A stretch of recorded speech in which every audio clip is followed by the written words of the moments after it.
Wake up with Carson Daly. Ladies and gentlemen, our next guest. A young artist who does so much so well. That said, let's welcome the global superstar and America's sweetheart and angel, Taylor Swift.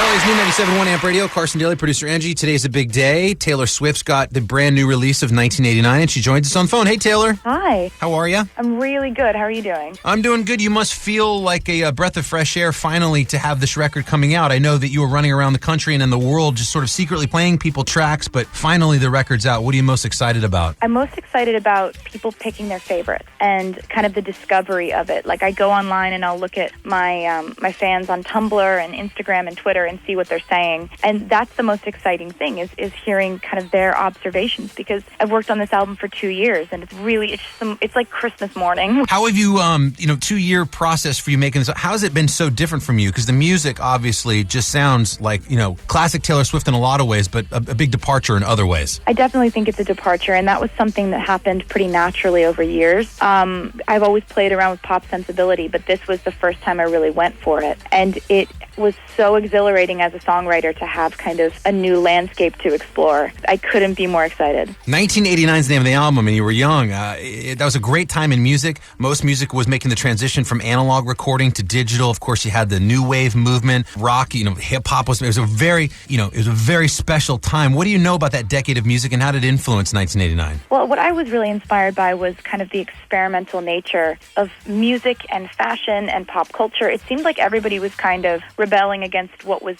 considered normal. And, you saw a lot of bright colors that people were wearing, and people were kind of making the transition from a lot of live instruments to playing with synths and automated drums and layering vocals. And those were my favorite production elements of the late 80s, where you felt like people were in the studio really taking giant steps forward sonically. And I love the idea that people were taking so many risks musically in the 80s, and I feel like I'm taking a bit of a risk with this album and changing things up, but it's a really inspiring risk for me. That risk might give you your biggest reward yet. I mean, you've had every accolade known to man. You've won every award. You might get an extra dose of that feeling of accomplishment when 1989 just does as well as I'm sure it's going to do. It's going to feel extra special, won't it? I hope that people love it as much as I do, but the thing about creating something you truly love is that it's not necessarily something you're nervous about. It's just something you're excited about. Let me switch gears for a second. Aside from your album coming out, we are going to be able to watch you for the first time tonight on The Voice.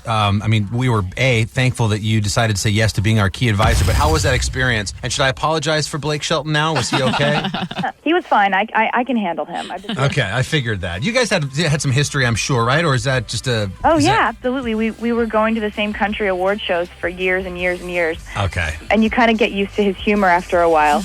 After a while. It takes a while, yeah. Yeah. But a fun experience for you overall, getting to work with some of the talent on The Voice. It was so much fun because Gwen Stefani and Pharrell, kind of new faces on The Voice, but they were so good at what they do. They were so fun to be around, and those are two artists that I've always really looked up to, but I've never gotten to spend much time around. So it was really fun for me. Yeah, they were thrilled to have you too, as we all were. Well, listen, Taylor, a busy day for you. Congratulations on 1989, continued success, and we'll see you real soon. Thanks for the time this morning on AMP. Great talking to you. The most music every hour with Carson Daly. 97.1 AMP Radio.